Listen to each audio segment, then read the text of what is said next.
Welcome back to the deep dive. So today we're doing something a little bit different. Usually we look at a book or maybe an article that explains a topic to us. But today we're looking at the test. The test. Yeah, the test. Yeah. Our source material is this document called Computational Linguistics Exercises and Review Questions. It's basically the exam you'd have to pass if you wanted to be one of the engineers behind, I don't know, Siri or Google Translate. That is a fascinating way to frame it. So we're not just looking at the answers, we're looking at the questions the experts have to ask themselves to figure out how to make a machine talk. Exactly. And honestly, my first thought when I saw this was, why? Not why does the field exist, but why is it so high stakes? The source opens with this really heavy question. Why is automatic natural language processing, NLP, actually important for humankind? Right. And my knee-jerk reaction is, well, because I'm lazy and I don't want to learn French. And that's a fair point. It's definitely tempting to view it as just a convenience tool.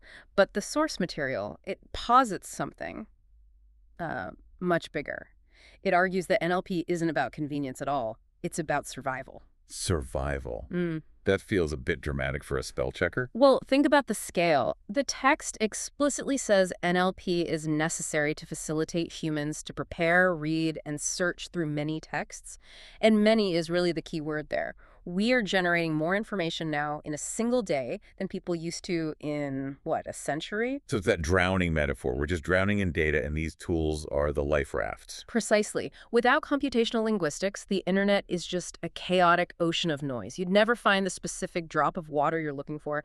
These tools, they categorize, they sort, they translate the noise into actual knowledge. Okay, I'll buy that. It's not just about laziness. It's about information management. So let's get into the how. Because I think most people, myself included, we just assume that teaching a computer to speak is, a matter of feeding it a dictionary and a rule book. Like an if this, then that kind of thing. Yeah, exactly. If only it were that simple. The review questions in our source make it clear right away that this is a really messy intersection of different fields. It puts computational linguistics, or CL, right at the crossroads of artificial intelligence and computer science. But here's the kicker for me. The source makes a really specific point. That you can't just be a good coder to do this. You can be a wizard at Python, but if you don't know linguistic theory, you're basically useless here. Right. It's not just coding. The text emphasizes that the theoretical parts are, and I'm quoting here, strictly necessary. You have to comprehend the general structure of languages. But why, though? If I can write a code that predicts the next word 99% of the time, why do I need to know about, ancient grammar? Because you're not just predicting patterns, you're trying to model a system. If you don't understand the actual legal structure of a sentence, how it's built from the ground up, you can't teach a machine to recognize a valid one from a nonsense one. You can't just throw data at the wall and hope it sticks. You need a blueprint. Okay, so let's look at that blueprint. The source breaks language down into these specific departments or layers that a computer has to process. It starts at the very bottom with phonology. Phonology, the study of sounds. Now, wait.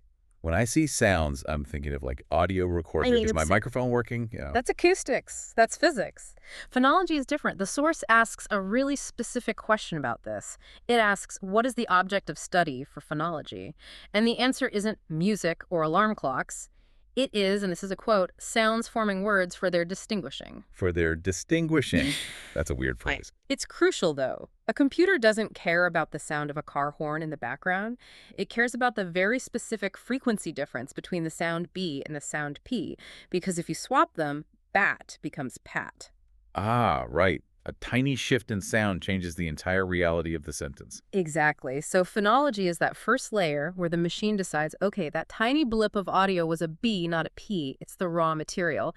And once you have those sounds, you move up to the next layer, morphology. This is where we start building with the Lego bricks, right? Yes. Morphology is word construction. And the source gives a fantastic example here to show why this is actually pretty hard for a computer.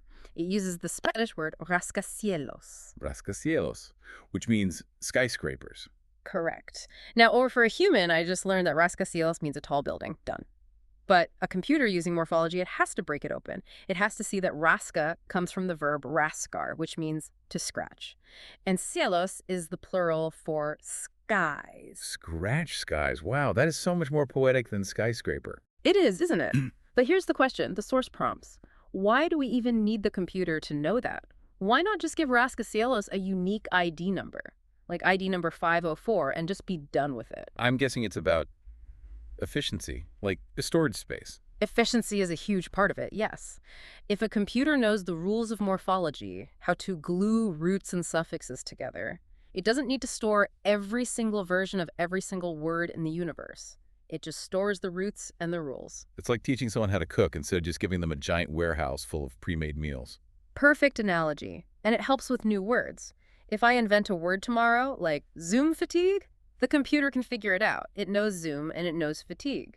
If it was just working off a list of IDs, Zoom fatigue would just return an error. Okay, so we have the raw sounds, that's phonology, and we have the word bricks, morphology.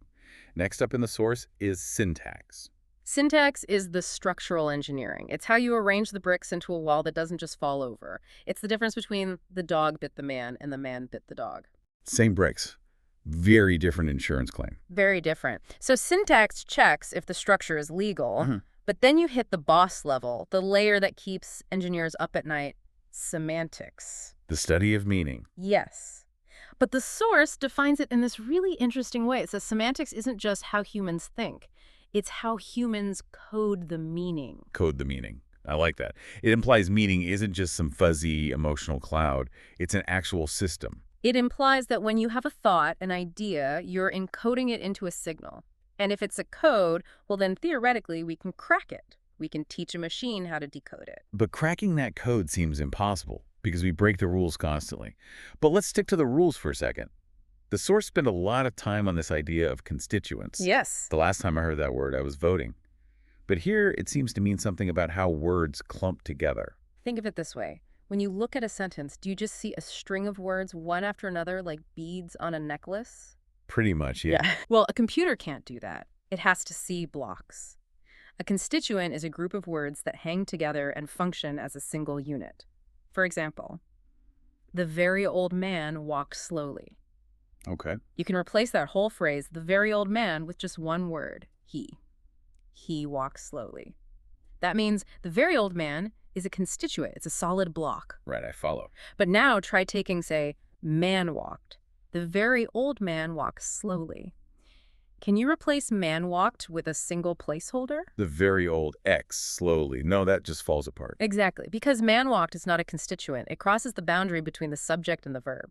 The computer has to see these invisible brackets. It has to know that very belongs to old, and old belongs to man, and that entire chunk belongs in the subject slot. And this is why the source has those diagrams that look like upside-down trees. Yes, the constituency trees. They map out the hierarchy. But there's another type of tree mentioned, the dependency tree. This one maps the power dynamic. Power dynamic. It maps immediate links.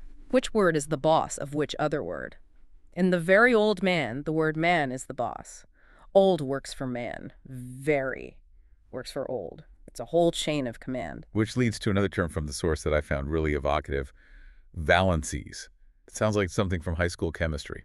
It is stolen directly from chemistry. In chemistry, valency is an atom's capacity to bond with other atoms. Right. In linguistics, valency is a word's capacity to hook onto other words. So a verb is like an atom just floating around looking for partners. Exactly. Take the verb give. It's a pretty high-maintenance atom. It usually demands 3 hooks, 3 valencies. You need a giver, a gift, and a receiver. I give the book to you. If I just walk into a room and say, I give, everyone just stares at me. Because you have empty hooks just dangling. You haven't satisfied the valency. And the computer knows this. If it sees the word give and only finds one noun, it flags an error. It knows the structure is incomplete. Here's where the source got tricky for me, though. It distinguishes between syntactic valencies and semantic valencies. Aren't they the same thing? If the sentence works, it works, right? And not necessarily. And that gap is where AI often fails. Syntactic valency is basically, does the sentence look grammatically correct? Are all the hooks filled with the right kind of words? Okay. Semantic valency is, do those words actually make any sense together? Can you give me an example where they don't match? There's a famous sentence from the linguist Noam Chomsky. Colorless green ideas sleep furiously. Colorless green ideas sleep furiously. Okay. Syntactically, it's perfect. Adjective, adjective, noun, verb, adverb, all the hooks are full. The spell checker and the grammar checker give it a thumbs up. But semantically, it's total garbage. Ideas don't sleep. Yeah. Green can't be colorless. And sleeping furiously is. Well, maybe that's just a nightmare. Right, the semantic valencies are all crashing. The computer struggles with this because it looks right on the surface, but it's completely wrong in the deep structure. This idea of surface versus deep seems to be the main theme of the theories section. The source talks about the meaning equals text theory. It describes language as a transformer. Think of it like a teleporter from science fiction. Okay, listening. You start with meaning, the thought in your brain, I want coffee. Now, to get that thought into my brain, you have to dematerialize it. You break it down into grammar, sounds, and words. That's text generation. You beam that signal across the air. And then my brain receives it. And I have to rematerialize it. I take the text, the surface signal, and I decode it back into the meaning. So the text is just the shipping container. The meaning is the product inside. Exactly. And the source makes a huge deal about the difference between the signifier, which is the container, and the signified, the content. A computer is amazing at handling the container. It can store the word cat perfectly, but does it understand the signified, the actual concept of a furry animal that ignores you? Probably not. That's the hardest challenge in AI. That's the deep level. A reduced model just looks at the surface text. A holistic model tries to dig all the way down to the meaning. Let's bring this down to earth a bit. We've covered a lot of theory, but the review questions also cover applications. Where does this stuff actually show up on my laptop? Oh, everywhere. But there was one example in the source that really made me laugh. Hyphenation programs. Hyphenation. You mean putting a little dash in a word when it hits the end of a line? It seems so trivial, right? But the source asks, what linguistic knowledge is used in hyphenation? You'd think it's just, I don't know, counting letters. Yeah, fit as many as you can, then dash. But if you do that, you ignore the morphology, the roots. So imagine the word therapist, T-H-E-R-A-P-I-S-T. Okay. If the computer hyphenates it purely by space, it might cut it after the E. This is the irony. Oh, wow. Exactly. You get the rapist, totally changes the genre of your document. That is a PR disaster waiting to happen. Huge. So Yeah. even a simple tool like a hyphenator needs a model of morphology. It needs to know that therapy is the root, so you break it as their rapist. I will never look at a hyphen the same way again. What about search engines? The source calls it information retrieval, or IR. IR is the backbone of the internet, and the source focuses on two key metrics, recall and precision. What's the difference? Recall is, did you find everything that exists on the topic? Precision is what you found actually useful to you? So if I search for apple, If the engine gives you every document ever written about fruit, pies, orchards, iPhones, Macs, and the Beatles record label, that is 100% recall. It found everything. well, my precision is terrible because I just wanted to buy a laptop. Exactly. High recall often means low precision. The challenge is balancing them. And the source asks, how do we determine the theme of a document to fix this? The answer is keywords. We weigh the words. The and weigh basically zero. Cupertino and processor weigh a lot. There was one term in the application section that felt like the holy grail: language understanding. The source defines it in a very specific, almost robotic way. Yes, it does. It defines language understanding as transforming text into a form that conserves the meaning and is directly usable by purposeful automata. Purposeful automata. That sounds like a sci-fi villain. It just means a machine that can act. If I tell a robot, go get me a coffee, and it parses the sentence perfectly, it identifies the verb, the noun, the tree structure, but it just stands there, didn't understand. Understanding implies the ability to use the information to achieve a goal. Okay, so we want machines to understand us. But the source highlights one final massive hurdle, which is that humans are, well, our language is terrible at math. It is remarkably ambiguous. There's this little puzzle in the source that drove me crazy. I want to try it on you. The source asks the reader to simply count the words in a sentence. Let's do it. I love a quiz. The sentence is in Spanish. Yo te amo, pero tú no me contestas como yo. Roughly. I love you, but you do not answer me like I do. Okay, count them. How many words? Okay. Yo te amo. 1, 2, 3. I just counted the spaces. I got 12. 12 word occurrences. That's one possible answer, but it's probably not the answer a linguist wants. Look closer. The word yo, which means I, appears at the beginning and at the end. So since it's the same word, we count it once. That makes 11. Well, if we're counting distinct word forms, yes. You have 12 spots, but only 10 unique forms because yo repeats twice. Wait, 10. Yep. Yo te amo, pero tú no me contestas como yo. Count the unique strings of letters. There are 10. Okay, 10 unique strings, so the answer is 10. Not necessarily. Amo comes from the verb amar. Contestas comes from the verb contester. If we are counting lexems, the abstract dictionary units, we have to group those related forms together, so the count could be 9. My head is spinning. Is the answer 12, 10, or 9? The answer is yes. That is not helpful. But that's the problem for the computer. You have to tell the computer exactly what you mean by word. Are you counting ink on the page, unique strings, or abstract concepts? If you don't define the unit, the machine can't count. And it gets worse when words change meaning. The source brings up metaphor and metonymy. I always confuse these two. Most people do. The source uses the examples of escuela, school, and teatro, theater. Right. School can mean the process of learning, like school is hard. Or it can mean the brick building down the street. Let's paint the school.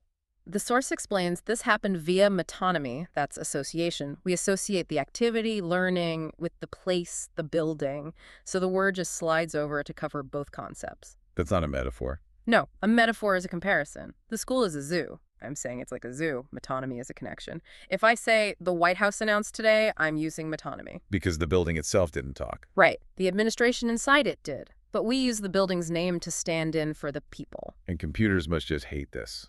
They despise it because they're literal.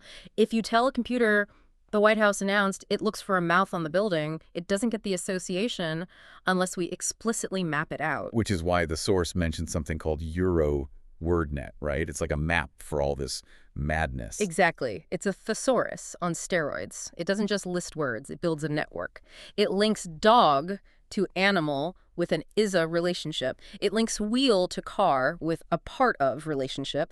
It's an attempt to upload a human's understanding of the world into a database so the machine can navigate the stuff without looking stupid. It sounds exhausting. Just trying to map out every single connection between every concept we have. It is the great project of our time. So bringing this all home, we've looked at the layers, phonology, morphology, syntax. We've looked at the trees and the hooks. We've looked at the absolute mess that is counting words. Why does this matter to the person listening right now who maybe just wants to send a text message? I think it matters because it reveals the miracle of what you do every single day. When you speak or you write a text, you are performing a feat of engineering that is so complex, we still can't fully replicate it with billion-dollar supercomputers.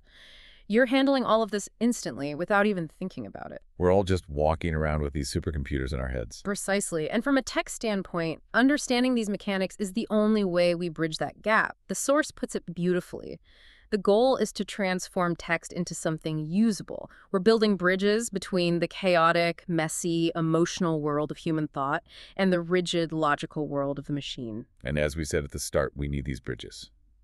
Because without them, we're just drowning in data. We do. Without computational linguistics, the digital world is just noise. With it, it becomes knowledge. It allows us to access the collective brain of humanity. So here's my provocative thought for you to take away today. Next time you type an email or a text, just stop for a split second. Look at the words. Imagine the invisible tree structures branching out above them.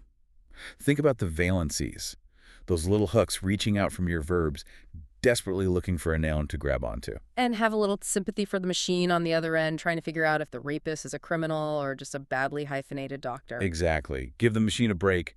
Check your syntax. Thanks for listening to The Deep Dive. We'll catch you next time.